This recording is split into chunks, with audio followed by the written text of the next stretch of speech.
Welcome back to another live pay-per-view prediction show, and welcome back to the Relaxing Ghost channel here on YouTube.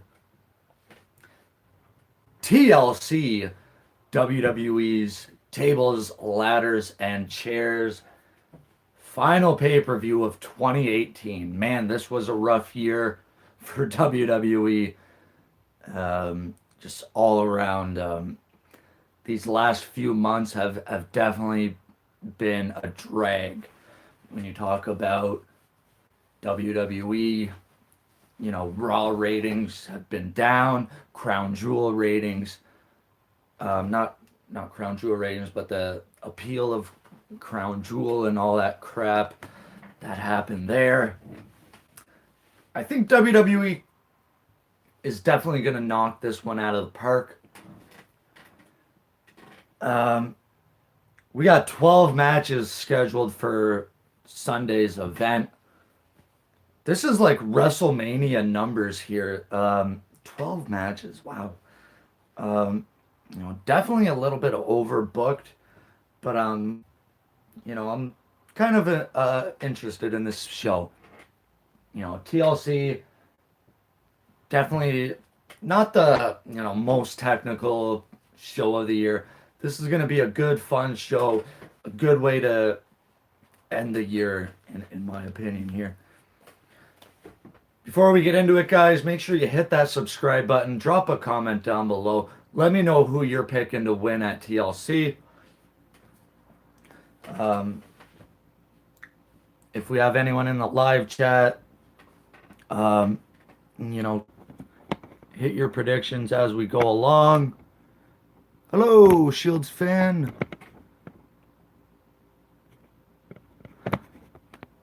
So 12 matches here. I'm not sure how long this video is going to be, but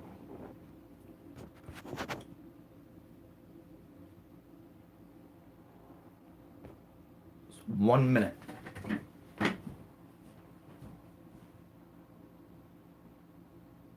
Hello?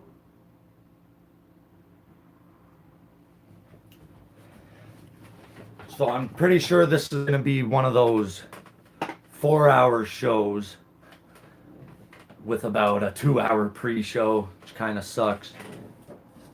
We do have our morning coffee. Show the logo. So I would say TLC is probably one of the more underrated shows of the year. People seem to like TLC a lot more than a lot of the other shows.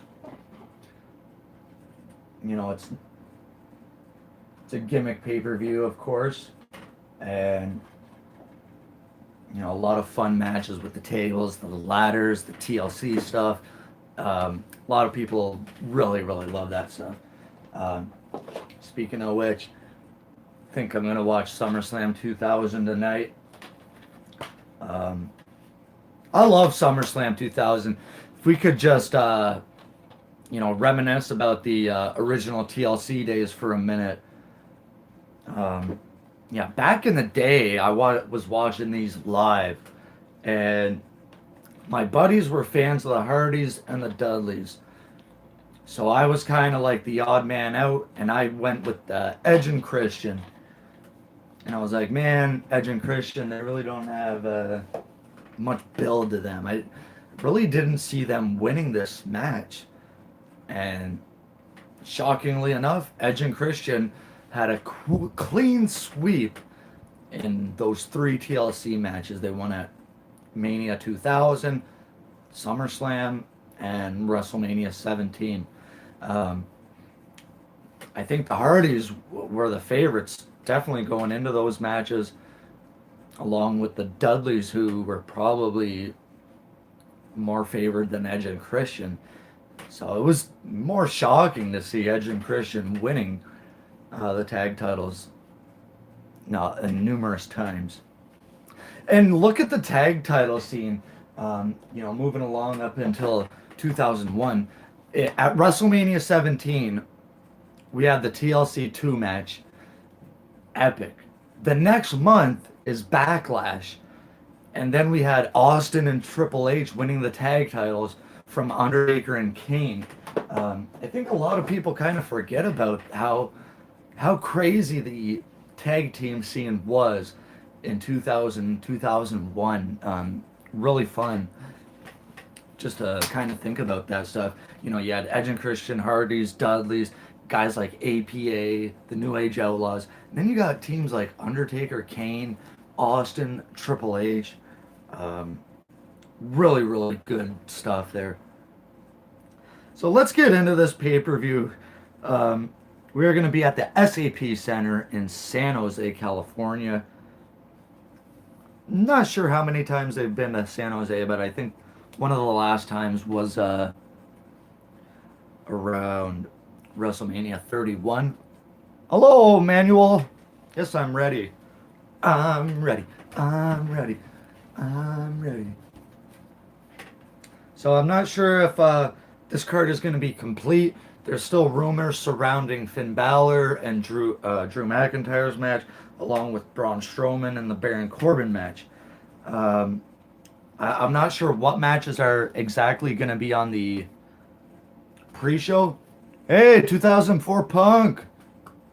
Glad to see you here, buddy. I'm going to go with the mixed match challenge here to kind of be on the pre-show. This is comedy at its best. And, you know, the winner of the mixed match challenge gets the number 30 spot in the 2019 Royal Rumble match. I'm going to just go with R-Truth and Carmella here for the sake of it. I really don't have any investment into the mixed match challenge. Triple threat match for the SmackDown tag titles. The Bar defending against New Day and the Usos. This is going to definitely be a great match, but it doesn't have any gimmicks attached to it, so I think it'll be, you know, opening the show maybe, or maybe even slated to the pre-show.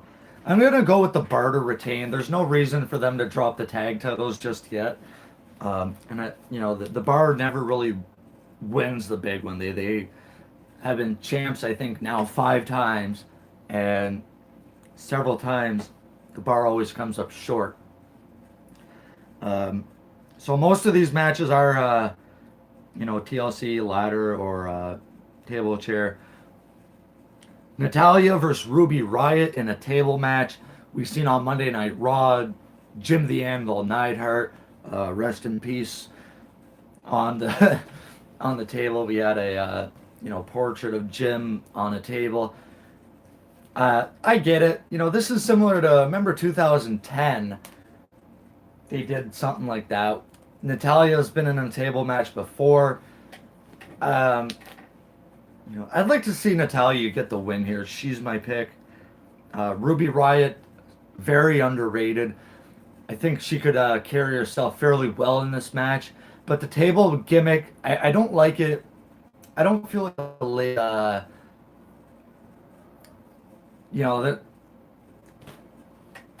table matches are tough for the ladies. I'll put it that way. Finn Balor and Drew McIntyre probably would have been a great match, but I don't think it's going to happen Sunday. Balor is apparently ill or sick or something like this.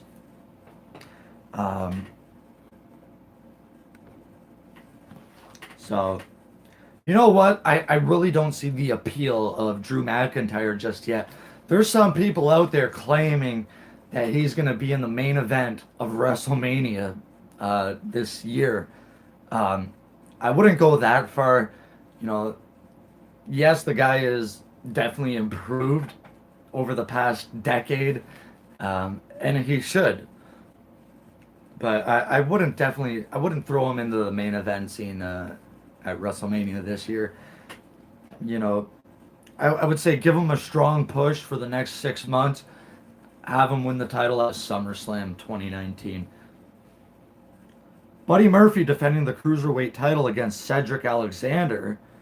I really don't see the title changing here once again. I'm going to go with Buddy Murphy. I do expect this to be a great match. These guys have, decent chemistry together.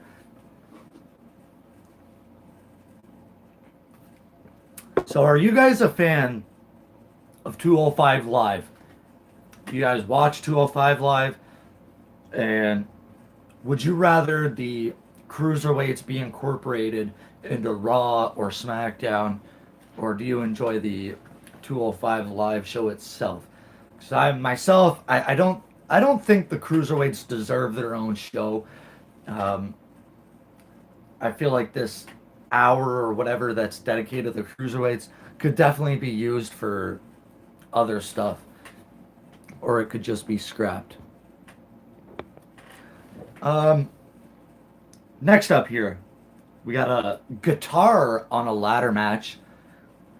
So the winner has to climb a ladder and they're able to use the guitar. I think we've seen this before. Remember Triple H versus Kevin Nash? How'd that match turn out? That was one of the worst matches I've ever seen, was Triple H versus Kevin Nash in that sledgehammer ladder match. Um, I think something similar is going to happen here. Elias gets the guitar, but has it used against him, something like this. Bob Lashley gets the win.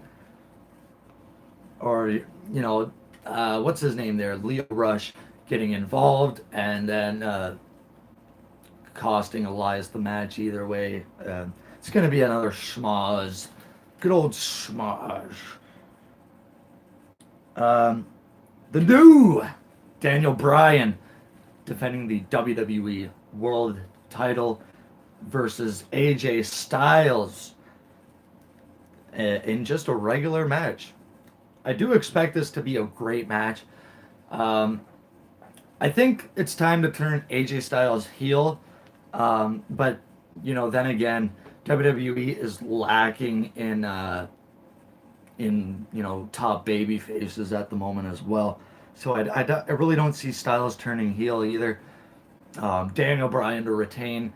I think Bryan's going into Mania as champion. If he's not, he's gonna lose the title at the Rumble, and probably gain it back at WrestleMania. Here's our next match that's kind of up in the air. In a TLC match, which we have a title shot versus the full-time GM. Baron Corbin versus Braun Strowman. If Strowman wins, he faces Lesnar at the Rumble. If Corbin wins, he's the full-time GM. And also if Strowman wins, Corbin is no longer GM. So there's way too many stipulations on this match. I think that easy money is going with Corbin winning. Just have him be the full-time GM. Even if he loses, have him be the full-time GM. There's just way too many steps on this match. Rey Mysterio versus Randy Orton, and that was a TLC match. Braun Strowman, Baron Corbin. Rey Mysterio versus Randy Orton in a chairs match.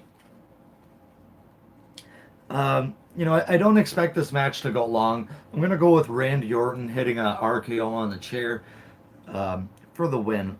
These guys can have great matches together. I would have liked to see Bryan and Styles in some kind of gimmick match here. Randy Orton and Mysterio could have had just a singles match. Randy Orton for the win for the Raw Women's title, another singles match. Ronda Rousey defending against Nia Jax. If they're going to pull the trigger now on Nia Jax, now is the time. Get the title off her. Rousey heading into Mania once again. I really don't see that happening. Ronda Rousey to retain. Seth Rollins defending the IC title in a ladder match versus Dean Ambrose. This isn't their first ladder match together. These guys have had a awesome ladder match at Money in the Bank 2015. So these guys have had a lot of matches together in the past. This is Ambrose's first match, big match back. I think Ambrose needs a win here for sure. Similar to what I've been saying heading into Mania, you got to get that title off of Rollins. Now is the time. Give Ambrose a big win. Give him the title. We're set for Mania. Rollins can win the Rumble. He can main event WrestleMania once again. This is going to be a great ladder match. These guys have great chemistry together. They both have great psychology. I think it's going to be a show stealer. And in the main event for the SmackDown women's title in a TLC match, Becky Lynch, the man, the women's champion, defending against Charlotte Flair and against Asuka. Once again, this is going to be a hell of a match. I do feel like this should be the main event, and if it's not, it's going to steal the show. This is going to be one of those matches that people talk about for a long time. We've had that last man standing match recently. We had Charlotte and Ronda a couple months or a month ago now. It's going to be a great match. I'm going to pick a new champion here, and I'm going to go with Asuka. I really think Asuka needs a big win here heading into 2019.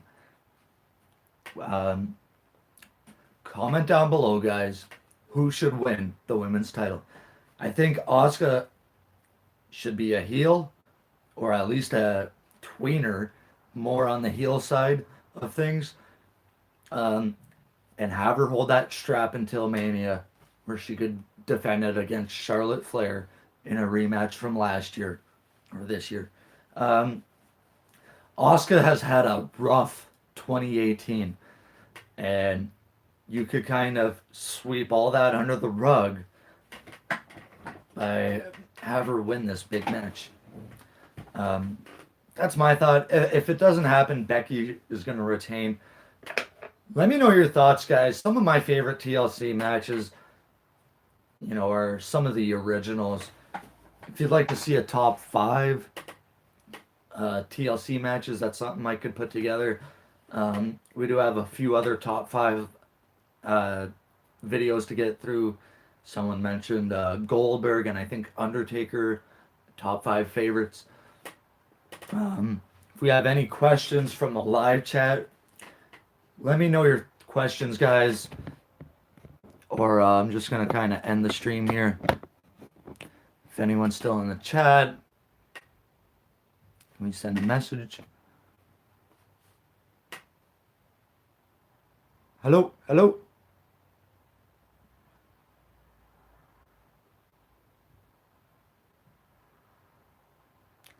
So, Vince McMahon is also going to be on Monday Night Raw. I think I'll address this right now. This is typical Vince McMahon. Ratings are in the dump. Less than 2 million viewers for the past couple of weeks. I think, this is definitely a ratings ploy. It's definitely, it's definitely a way to get people to watch. Ooh, Mr. McMahon's going to be on Monday night. Let's see what happens. And then he's on TV for, the first half hour, and then we don't see him again. And I'm guessing hour 1 will be great, ratings-wise. Maybe not content-wise. But hour 2 will slowly drift down. Hour 3 will definitely dip down as well. WWE did this several times, with Roman Reigns. They've done it, Raw 25. They did it last year sometime, I think, as well. They've done it before with Ambrose. What I think Mr. McMahon should do is stop micromanaging every single detail that happens on that show. Stop overproducing the promos, the matches, the announcers, the commentators. Stop all of that. Let people live a little bit and emote, show their own emotion rather than his. Mr. McMahon is definitely way too hands on in 2018. You could understand it, 20 years ago when they didn't have a gigantic creative team, when they were battling WCW and the billionaire Ted Turner. They're not doing that anymore. They got $1 billion deal from Fox, from USA, from the Saudi, you know, they're not hurting for money. Their competition are, few and far between. You got Ring of Honor, New Japan, Impact, Lucha Underground. They're not, at WWE's throat with a knife here. Like, WWE is not going out of business anytime. Vince McMahon has to, kind of take this weight off his shoulders that he's had for the past 25 years and kind of, take a deep breath and just let things kind of play out here.